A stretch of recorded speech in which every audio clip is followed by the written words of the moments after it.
Bonjour et bienvenue sur Radio Mangalala. Dans cet épisode, on va parler de Freddy Kaniki. Eh bien, Freddy Rukema Kaniki, souvent désigné comme Dr Freddy, est une figure congolaise polyvalente alliant une carrière académique professionnelle en pharmacie et santé publique à un engagement politique marqué au sein de l'Alliance Fleuve Congo AFC et du mouvement du 23 mars. Né en République démocratique du Congo et élevé dans la région des Grands Lacs, il est devenu un acteur clé dans les dynamiques conflictuelles dans l'est du pays, occupant des rôles de leadership dans le mouvement rebelle tout en promouvant une vision de gouvernance renformée et d'identité nationale congolaise. Son parcours illustre le croisement entre expertise technique et militantisme politique dans un contexte de crise sécuritaire et humanitaire persistante. Freddy Rukema Kaniki est originaire du Sud Kivu, une province de l'Est de la RDC marquée par des conflits ethniques. Né en RDC, il a grandi dans la région des Grands Lacs, une zone influencée par les tensions interrégionales impliquant la RDC, le Rwanda, le Burundi et l'Ouganda. Cette enfance dans un environnement instable l'a confronté tôt au défi de la violence tribale et de la mauvaise gouvernance, thème qu'il abordera plus tard dans ses discours politiques. Sur le plan éducatif, Kaniki a poursuivi des études supérieures en pharmacie et en santé publique. Il détient un Bachelor of Science en pharmacie, un doctorat en pharmacie et un doctorat en santé publique. Une partie significative de sa formation s'est déroulée aux États-Unis, notamment à l'Université de Colorado au Denver, où il a complété son doctorat. Son profil académique est documenté sur les plateformes comme ResearchGate, où il est crédité de 10 publications scientifiques, citées 24 fois couvrant des thèmes liés à la santé publique, à la pharmacie. Ses travaux reflètent son expertise en recherche appliquée, bien qu'aucun détail spécifique sur les titres ne soit publiquement détaillé dans les sources disponibles. Des allégations circulent sur les réseaux sociaux selon lesquelles il serait citoyen américain potentiellement acquis lors de ses études ou résidence aux États-Unis, mais cela n'est pas confirmé par des sources officielles et reste sujet à vérification. Après ses études, Kaniki a entrepris une résidence post-doctorale en pharmacie, renforçant son profil professionnel. Avec plus de 10 ans d'expérience, il s'est spécialisé dans des domaines variés de la pharmacie, incluant la gestion de la santé publique, la recherche et la pratique clinique. Avant son engagement politique prominent, Freddy Kaniki a exercé en tant que pharmacien et expert en santé publique. Son profil LinkedIn met en avant une expertise entendue en pharmacie clinique et épidémiologie et en politique de santé. Il travaille sur des projets liés à la santé dans des contextes de développement probablement influencés par son origine congolaise.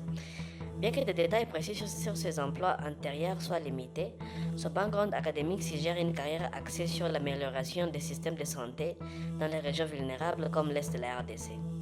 Kaniki a également été impliqué dans des initiatives éducatives et humanitaires. Par exemple, il a exprimé une vision personnelle pour l'éducation en Afrique, mentionnant dans un post LinkedIn son engagement pour une école pour l'humanité au Burundi, reflétant son intérêt pour le développement régional.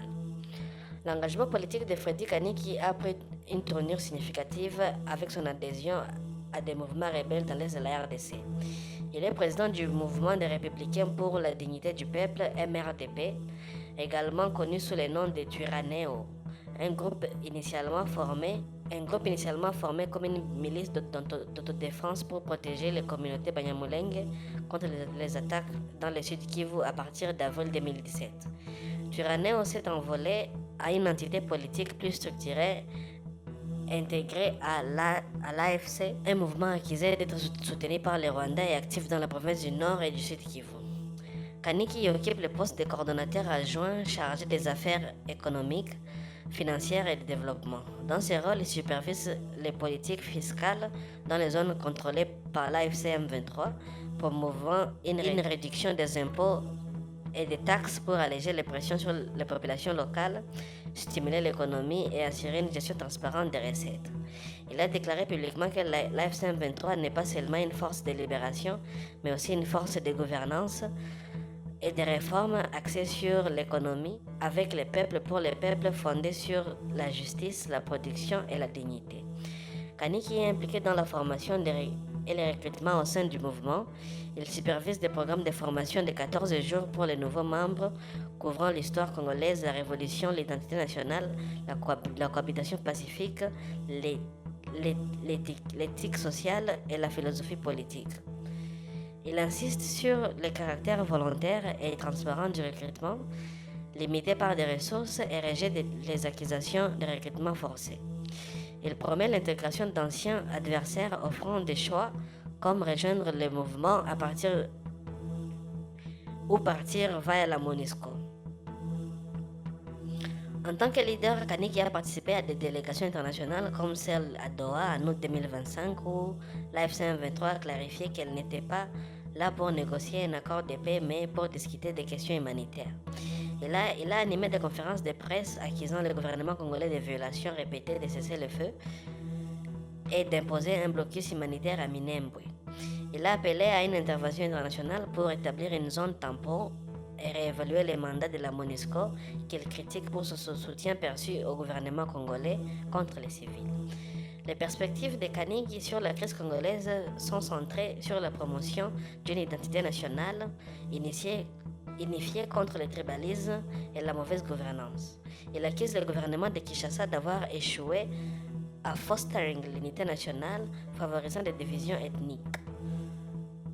Pour lui, les armes ne résolvent pas des problèmes, elles peuvent éliminer une mauvaise gouvernance, mais n'enseignent pas aux gens à vivre ensemble.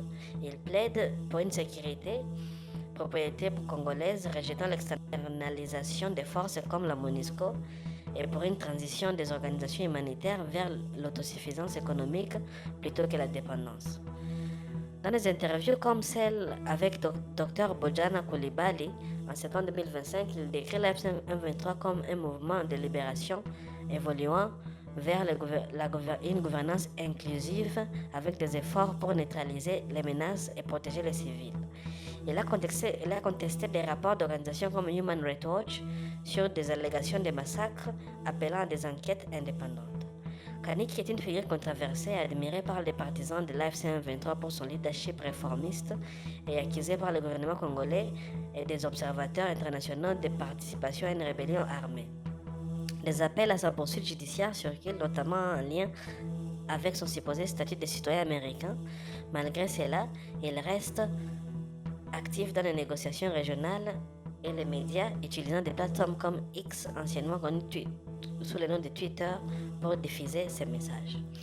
En résumé, Freddy Rugema Kaniki incarne le passage d'un professionnel de santé à un stratège politique dans un contexte de conflits prolongés.